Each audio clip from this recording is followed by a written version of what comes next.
વાત કરીશું કે મધ્યપ્રદેશમાં કફ સિરપની જે તપાસનો રેલો છે તે ગુજરાત સુધી આવી ગયો છે। ઉપરાંત ગીરના જંગલમાંથી ચંદનના લાકડાની ચોરી કરતી ગેંગનો પર્દાફાશ થયો છે। આ ઉપરાંત રાજ્યમાં આજથી વિકાસ સપ્તાહની ઉજવણી થશે, તેના વિશે વાત કરીશું। આ સિવાય ડોનાલ્ડ ટ્રમ્પે વધુ એકવાર ટેરિફ બોમ્બ ફોડ્યો છે। આ વખતે શું નવો નિયમ તેઓ લાવ્યા છે એના વિશે માહિતી મેળવીશું। આ સિવાય પણ દેશ, દુનિયા અને રાજ્યની મહત્વની ખબરો જોઈશું, પણ એ પહેલાં નજર કરી લઈએ હેડલાઇન્સ પર। રાજ્યમાં આજે મંત્રીમંડળની બેઠક। બુધવારે વિકાસ સપ્તાહ અંતર્ગત કાર્યક્રમો હોવાના કારણે આજે કેબિનેટ વિકાસ સપ્તાહ અંગે કરવામાં આવી ચર્ચા, તો ભારે વરસાદથી ખેડૂતોને થયેલ નુકસાન અંગે પણ થઈ ચર્ચા।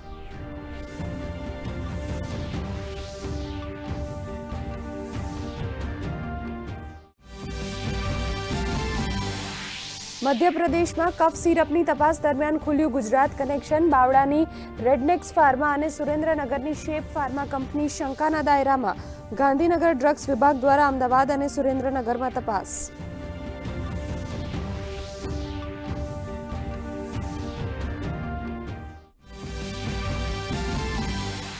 ગીરના જંગલ વિસ્તારમાં ચંદનની ચોરી કરતી પરપ્રાંતીય ગેંગનો વન વિભાગે કર્યો પર્દાફાશ। 60 કિલોથી વધુ ચંદનના લાકડાના જથ્થા સાથે એક આરોપીની અટકાયત। અન્ય 3ની શોધખોળ શરૂ। વન્ય પ્રાણી સંરક્ષણ અધિનિયમ હેઠળ કાયદેસરની કાર્યવાહી।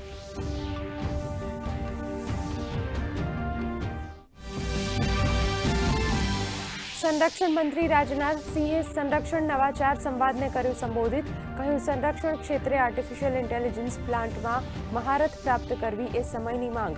વધુમાં કહ્યું, ડિફેન્સ ક્ષેત્રે ભારતની નવી ક્રાંતિ।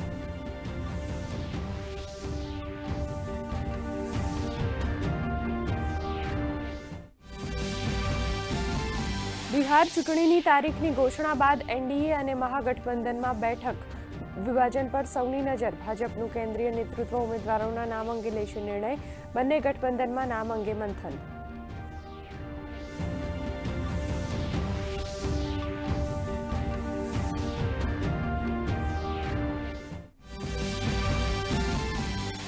ઉત્તરાખંડનું સમાન શિક્ષણ પ્રણાલી તરફ વધુ એક ડગલું। અલ્પસંખ્યક શિક્ષણ વિધેયક 2025ને મળી મંજૂરી। સમાપ્ત થશે મદ્રેસા બોર્ડ। મદ્રેસા બોર્ડ સમાપ્ત કરનારું પ્રથમ રાજ્ય બન્યું ઉત્તરાખંડ।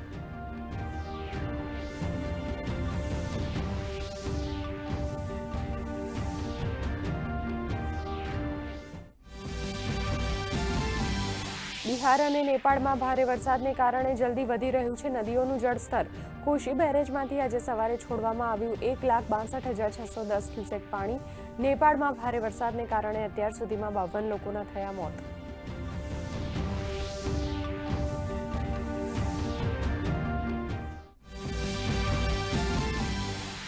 રાજ્યમાં છેલ્લા 24 કલાકમાં 120 તાલુકાઓમાં 1 ઇંચથી સામાન્ય વરસાદ। આણંદ, વલસાડ, કવાંટ, વાંકાનેર, ગણદેવી, હાલોલ અને સુરતમાં 1 ઇંચથી વધુ વરસાદ। તો આગામી 3 દિવસ દક્ષિણ ગુજરાત અને સૌરાષ્ટ્ર કચ્છમાં હળવાથી મધ્યમ વરસાદની હવામાન વિભાગની આગાહી।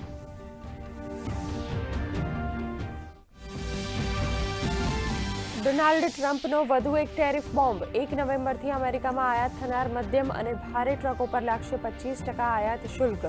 તો બીજી તરફ અમેરિકી સેનેટમાં શટડાઉન સમાપ્ત કરનાર ફંડિંગ બિલ ન થયું પસાર। વ્હાઇટ હાઉસે મોટા પ્રમાણમાં છટણીની આપી ચેતવણી।